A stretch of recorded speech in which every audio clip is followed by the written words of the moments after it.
Hey everyone, welcome back to our podcast. Today we're gonna talk about something we might all have but we don't really talk about.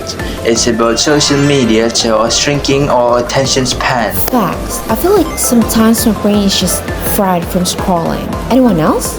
Oh, same here.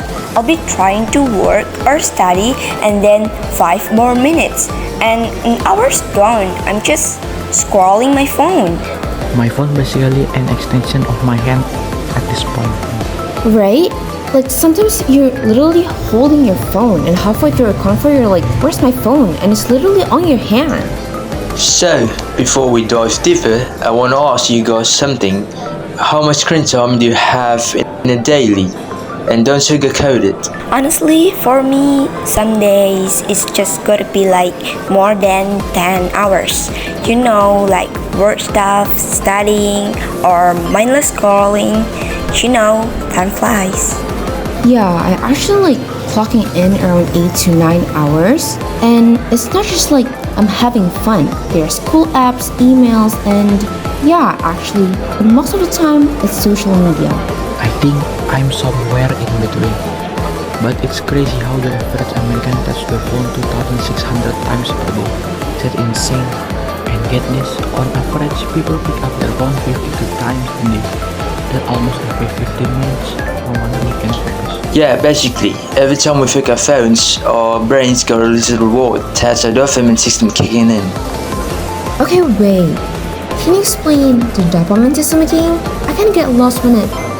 For sure. So dopamine is like these chemicals in our brains that our brain releases every time we get something rewarding. For example, like winning a game, getting a compliment, or in this case in social media, it's like getting a like, notification, or even messages that acts like a mini reward. So every little ding or notification trains our brain to want more. So basically, we already used to it, to these rewards, and start reaching our phone automatically. Exactly. So when we don't use our phone regularly, it releases a stress hormone called cortisol. So basically, it's like our brain say of, hey, where's my fix? No wonder waiting for even a few hours can make us feel anxious or restless. It's our brain freaking out over missing those dopamine hits. Speaking of not quitting, did you guys know that on day 3 of not using your phone, your brain starts feeling like a phantom vibration? You feel your phone buzzing when it's not even there. Wait, seriously? It's both terrifying and hilarious, like, it's giving gruesome vibes. Yeah, it's really does. So our brain starts stimulating from the phones, like imagining something that isn't happening. So basically, it's like a ghost in your pocket. But here's the cool thing. After those first rough day, your relationship can actually get better because you're not hugging people. Oh, pubbing? Yeah, that's originally you're ignoring the people you're with because you're too glued to your phone. Guilty! Let's get into the big problem. How exactly does social media mess with attention span? Okay, so there's this study, so far as I know, of course. So it shows that college students who are heavy on their phone, it shows that their focusedness on the subject only lasts for 65 seconds. I know, right? It sounds crazy. And office workers, they barely last 3 minutes before they feel their attention and get barely immediate focus. That's what's called switch course effect. Basically, if you ever switch in tasks, for example, you're doing homework in your phone, and the notification appears on the top of the screen, and then you click on it, you lose your mental energy. It takes time to refocus. It's basically like you wasting your time trying to catch up. Okay, so also one study even tested students during exam.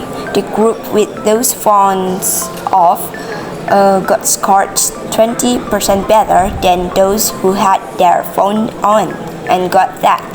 That's huge, isn't it? So, it's not just about focus.